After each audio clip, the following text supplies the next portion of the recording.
喂，Hello，大家好嚇。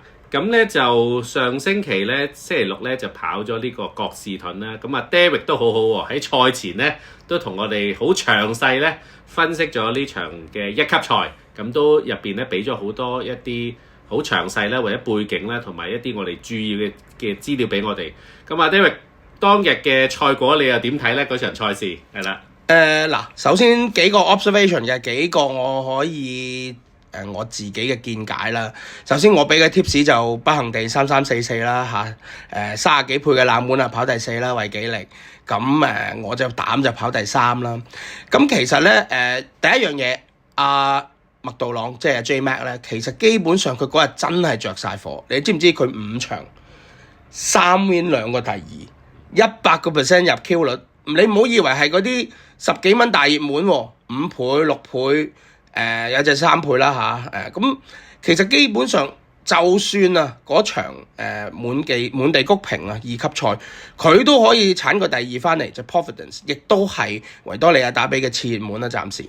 所以你會睇到咧，麥道朗其實咧唔知大家有冇留意之前嘅轉播賽事咧，其實佢真係麻麻地嘅，佢一係就有，一係就冇。咁可能嚟緊啲大賽嚟緊啦，咁可能即係始終麥道朗都係大賽騎師啦，咁所以可能亦都因為呢個原因，如果大家有睇國士盾呢場，麥道朗嘅發揮真係一絕，抵佢連贏4屆，即係佢喺啲咩時間發力，僅贏少少，贏隻第二嗰個銅馬房華禮納，第二實幹牛仔係啦 Buckaroo 咁。你又見到佢係真係佢冇輸噶，步步都贏噶嚇，唔係話嗰啲俾人過咗揮 back。你會睇到其實真係麥道朗佢係 on good form 嗰日咧，其實真係不能抵擋。咁所以我諗咧，大家如果嚟緊轉播下個禮拜費明頓就係禮拜6就係維多利亞打比啦。咁跟住就嚟緊嘅下個禮拜2就已經係墨爾本杯啦嚇，咁我會都會同大家報道啦。我諗喺出咗排位嘅時候喺禮拜5啦，今個禮拜5啦，我都會同大家講下對於維多利亞打比嘅分析啦嚇。咁但係講翻國士盾馬其實真係跑到盡㗎啦，8歲老馬真係擠到最後一滴。咁原來佢之前輸嗰啲東寶錦標原來全部都係矛頭，唔係嗰場嘅。咁上個禮拜都講咗啦，呢場嘅獎金非常之高啦。咁所以成件事你當19個半係個獨贏，唔係好分。咁但係其實基本上我覺得係一場好精彩一個，就算一個 small field 得8隻馬跑，都係一場好精彩嘅賽事咯。咁但係指標性咧，即係我哋通常就係話 horse to follow 啦。睇完呢場有邊隻有指標性咧？坦白講，頭嗰3名咧都唔係咁好，反而咧我會之前提過一隻陽光小姐。阿布文兄喎。係啦，阿布文就好不幸地就真係哈魯文啦嚇，佢去客串就真係影都冇。都有啲進退失據喎，我見嗰場係咪累弱？佢就話好中意玩內檔。佢不嬲都係中意跑內欄嘅，呢個係隻馬嘅問題。但係啲走位所有嘢咁，但係大家放心，呢隻馬上次都提啦。佢長力唔使擔心嘅，佢係贏澳洲打比嘅2400嘅，咁所以其實基本上我覺得你話如果睇有咩值得留意 horse to follow 嘅咧，我會睇陽光小姐嚇，因為第一佢仲係後生啦，第二其實嗰場都真係可以當冇跑過咁我哋睇下又拭目以待啊，睇下佢嚟緊維多利亞打比日佢會唔會出啦，或者墨爾本杯嗰日會唔會出？咁如果出嘅就可以再留意多啲咯。咁我諗布文應該今次佢都唔會再飛去澳洲噶啦嚇，咁所以就係啦，都算噶啦。咁所以揾翻個本地嘅local 騎師啦，維己力嗰啲咯。係啦，因為維己力真係寶刀未老。嗱，你睇到佢騎馬真係仲係有嗰種鬥志，有嗰種鬥心咯。同埋上屆香港嘅打比咧，都係維己力嗰個都係贏咗香港打比喎。嗰場真係偷雞成功啊！係啦，祝願好不幸地輸個形勢，就俾維己力喺個內欄嗰度輸咗個靚位。名區我唔記得咩。白河飛區。白河飛區。咁但係再出都唔得啦。咁但係有時係咁噶啦，跑馬嘅嘢就係形勢因為實力差唔多嘛，你打比大家都係4歲，咁啊鬥進度同埋鬥形勢，咁嗰日啊韋基力就發揮一絕啦，又咁啱又抽到個內檔，咁就慳晒位，咁就贏好少，好似贏短碼頭咁嘅啫，係啦，咁所以就有時好多嘢都係未必係優勝劣敗嘅，有好多因素主宰，咁所以我哋都係上次都講啦，真係切忌孤注一擲啦，咁咪當係觀賞咯嚇，當係觀賞。咁呢場國士盾，我覺得個觀賞指數係非常之高嘅，係啦。咁就不如我哋又講下上次我哋俾香港嘅賽事俾隻 tips 啦。嗱，上次咧我就同大家提供晨曦麗人啦，咁就冷配啊楊明倫啦，咁就跑過好冇威脅，輸好遠嘅第4啦，梗頸4啦叫做。咁但係就放心。呢隻馬1000嫌短嘅，係啦。咁下次如果再出跑1200谷草，換個好少少嘅騎師咧，我覺得就機會好高。即係今次就都係熱身性質。嗱，你睇個賠率可能就真係熱身性質咯，20幾倍得個9隻馬跑佢20倍，咁就顯然幕後就唔係太大信心啦嚇。咁不過唔緊要嘅。就我會覺得佢今次有個就唔係好接近嘅第4啦，咁下次就應該可以改善個名次咧，就應該可以上名咯嚇。咁今次就跑全泥燕啦，禮拜4嚇，因為聽日就係公眾假期，佢就改喺禮拜4跑沙田全泥燕啦，唔好入錯跑馬地啦。如果入場嘅朋友，咁就我就提供咧第2場12號東方寶寶嘅，第一5班啦。唔使減分啦，減無可減啦嚇，冇懸念啊，因為大家知啦，25分就係個 cut off 啦，即係如果你今年 keep 唔到25分或以上咧，就強制性退役啦嚇。咁呢隻馬其實仲有嘅，即係你睇到本身徐雨石啦，本身跑泥地叻啦嚇，加上徐雨石就賀壽馬啦，佢生日啦，咁呢個係少少背景啦。咁但係睇翻隻馬。佢有一課集係同美麗第一隻110幾分嘅馬試集，佢雖然輸6-7個馬位，但係跑落去你會睇到其實基本上係第一佢好熟泥地嘅性能啦嚇，第二其實佢本身個分已經係歷史新低啦嚇，咁再加上潘明輝係佢嘅私家車嚟嘅呢隻嚇，其實你睇到佢上次係啦，佢上次跑第2，其實佢都係佢騎嘅。咁大家知啦嚇，啱啱嗰個禮拜日就潘明輝就做埋騎師王添，係啦，咁就開始復甦啦嚇。值得提一提咧，上個禮拜咧啲華將咧表現唔錯喎，黃寶利啦、何澤堯啦、楊明倫啦、潘明輝啦，好多華將。其實呢排咧啲華將嘅表現都唔錯，咁我亦希望維持呢個強勢啦，因為我哋都始終係撐華將嘅。咁呢排因為好多海外嗰啲大賽。咁有啲大師傅嗰啲係啦，潘頓又贏完嘉應高升又俾人鬧啦嚇，俾人話佢又話佢騎得唔好啊，騎低就話佢乸型咯。係啦，咁係啦，都講得好啱。咁所以亦都希望啲華將可以爭氣，趁呢個咁嘅時段咧就可以俾心機。咁但係其實你話係講真，騎功係有分嘢，但係好多時都係馬匹有分嘢。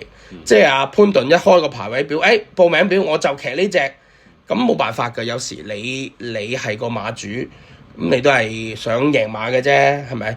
撇開晒啲陰謀論，做馬主嘅都非富則貴，其實佢都唔係好緊張嗰個博彩嗰個乜嘢，反而係要名咯，威下咯，要威咯嚇。咁所以其實基本上我做馬主，可能我都會揾個覺得佢心目中最強嘅騎師。咁但係其實我哋華將咪贏鬥志咯，係嘛？即係潘頓唔肯上從化嘅2-3個鐘來回嘅，潘明輝肯上。同埋就我諗都係輕磅啦，今次係啦。同埋我見佢過去4仗咧。即係跑呢個泥地咧，全部入圍嘅喎。係啊，你睇翻呢場咧，其實唔係有好多真正咧泥地好強項嘅馬，咁加上5班啦，咁其實基本上你睇下有幾多5班馬好似可以好似東方寶寶咁樣後追啦，後追嚟贏㗎。即係佢其實佢實力有翻咁上下嘅，只係有啲步速形勢啊，可能做得唔係咁好。咁其實阿潘明輝咧接手咗之後咧，其實3場咧都兩 Q 一第三嘅，3場都100% 上名嘅。咁加上佢個總外祖父係 O'Reilly 啦，咁亦都係泥地特佳嘅。咁綜合頭先我所講嘅所有因素咧，我都覺得咧呢場嘅馬膽咧一定係呢隻東方寶寶嘅。咁至於配腳方面咧，第一配腳咧我會揀大番薯，個名好似好得意咁嚇。但係我話俾你聽，呢隻大番薯一啲都唔係番薯，佢輸嗰場咧，其實佢連輸2場咧。都係跑濕萬地嘅，佢跑泥地嘅濕萬地嘅，但係佢贏馬咧開齋嗰場咧係跑好快地嘅，雖然係草地，咁但係其實你會睇到呢隻馬本身可能佢係乾快地咧係會比較着數嘅，再加上廖康明呢個練馬師。廖康明好 hot 啦呢排係啦，嗱廖康明我俾少少背景大家，其實佢做騎師嘅時候咧，係一個好唔起眼阿活侯夫人咧其中一條僆嚟嘅，佢仲要唔係活侯夫人嘅第一選擇喎，佢係嗰啲第3、4嘅馬房選擇，咁跟住就退咗休做練馬師咧，都係雖然佢都叫做 Metropolitan Trainer 啦，但係本身嘅成績都係中下游嘅，我唔知點解馬會邀請佢嚟香港開倉，但係因為活侯夫人嘅背景啦，其實有好多嘅側身馬咧都加盟佢個倉，咁所以佢係而家喺香港就暫時排第一啦嚇。咁但係其實佢本身練馬我就唔識批評啦，但係本身佢嘅馬佢本身加盟佢嘅馬，特別係泥地啊如果大家有印象嘅，早2-3個泥地賽馬日佢係包辦3甲㗎嚇，咁所以佢對於泥地嘅跑道啦，甚至乎個部署咧係有比較有把握，咁所以我覺得呢隻大番薯咧係第一配腳，咁加上呢隻馬其實都係5歲啫，唔會係嗰啲40分咁低分嘅馬嚟嘅嚇，咁所以我會覺得呢隻係我嘅第一馬膽啦。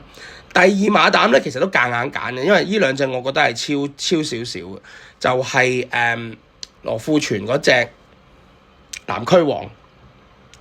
嗱，雖然佢抽12檔，咁但係呢隻馬咧就係咁其他馬當中咧，佢叫做泥地有表現嘅，係啦，其實佢都贏過泥地啦嚇，當然嗰陣時係27分啦，咁但係其實基本上咧呢隻馬。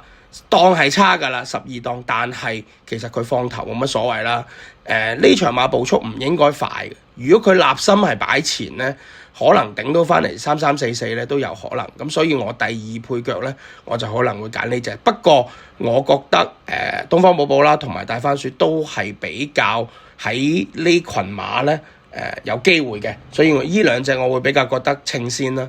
咁可能南區王就33、44啦。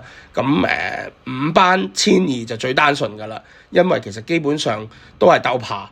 咁就睇下泥地夜賽咧，都要睇下泥地嘅實力嘅。有啲馬真係夜晚就唔跑得唔好嘅，咁所以就可以大家留意呢場多少少，就係簡單1200米泥地5班。咁啊，唔使再諗咩減分啦，因為其實基本上5班已經係最低班啦。即係同你搏過啦，都係減無可減噶啦。咁所以我都係睇好大番薯啦，同埋東方寶寶嘅。係啊，咁以往就泥地嗰啲咧，即係我以前睇馬嘅時代咧，都係好似咩確叻啊、確利啊，即係確紅嗰啲都係咧，即係泥地嗰啲咧，佢跑得好咧，或者以前有崇山堡啊嗰啲咧，嗰啲咧都係。即係佢往績好咧，就比較形勢咧冇咁複雜嘅咁樣。係啊，有時咧真係冇辦法㗎，你識跑就係識跑㗎啦泥地。同埋有時咧，你個形勢唔好咧，你喺後邊真係會食沙。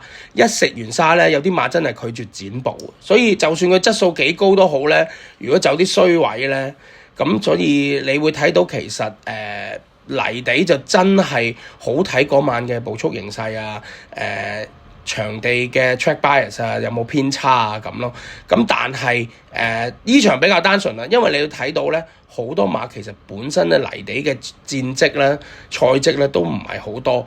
咁試閘就唔代表啲咩啦，試閘其實基本上唔可以代表佢真係熟悉個性能咯。我就覺得泥地夜賽一定係揀啲有個表現嘅嚇。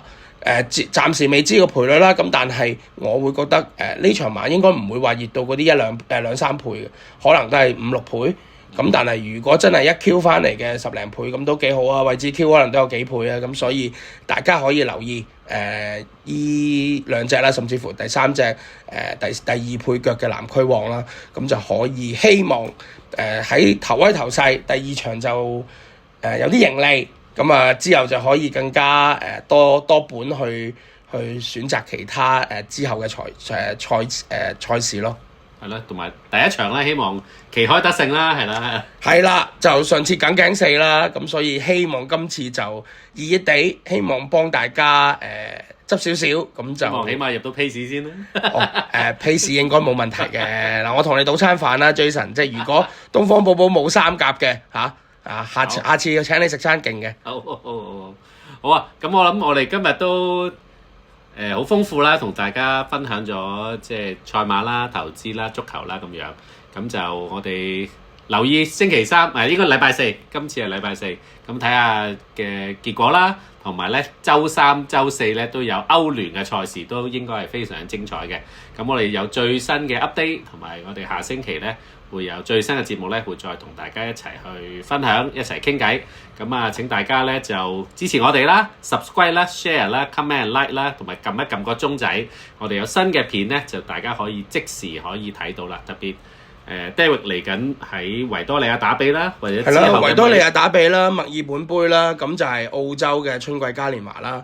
咁跟住就到香港嘅國際賽啦。咁啊，或者我同阿 Jason 可以緊貼啲報道啦，我哋譬如入場睇下啦，因為現場直擊啊，現場直擊啦，其實都係最緊要就係希望多啲人支持。咁當我哋知道多人支持嘅時候，咁我哋咪再諗下點樣可以令到嗰段片生動啲，令到大家希望最終 at the end of the day 都係希望大家有啲得着，可以攞到一啲資訊喺幫手你哋揀馬嘅時候，你參與揀馬，甚至乎你哋唔係參與賭博嘅，純粹好似 Jason 咁觀賞性質嘅，都可以即係知多啲背景咯。因為其實譬如跑越洋賽事咧，第一越嚟越多越洋賽事啦，第二其實資訊嚟講咧，喺香港嚟講咧都比較貧乏嘅。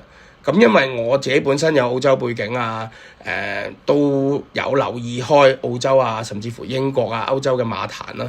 咁希望就係喺轉播賽事都可以俾多啲資訊，大家喺揀馬甚至乎喺觀賞嘅情況下咧，都可以投入啲。咁就希望唔好嘥咗馬會一番心機啊嘛。即係好似滿地嗰個直路咁短嘅，大家都哇原來以為都仲未跑完，已經過咗終點喎咁樣。係啦，係啦，幾得意嘅。大家可以重播睇翻國士盾啊，你會睇到阿麥道朗其實佢400米最後400米佢已經開始要變，開始要拱噶啦。咁但係亦都係精彩，就係精彩在究竟係幾時發力，你先可以捱到尾咧？佢就可以做到啦。佢不止一次，浪漫勇士佢都係咁樣，佢都係。都贏少少，贏少少，但係呢個世界贏少少就係贏啦。係啊，冇錯。好，咁我哋今日就講到呢度啦，多謝大家支持先。好，下集再見。好，拜拜。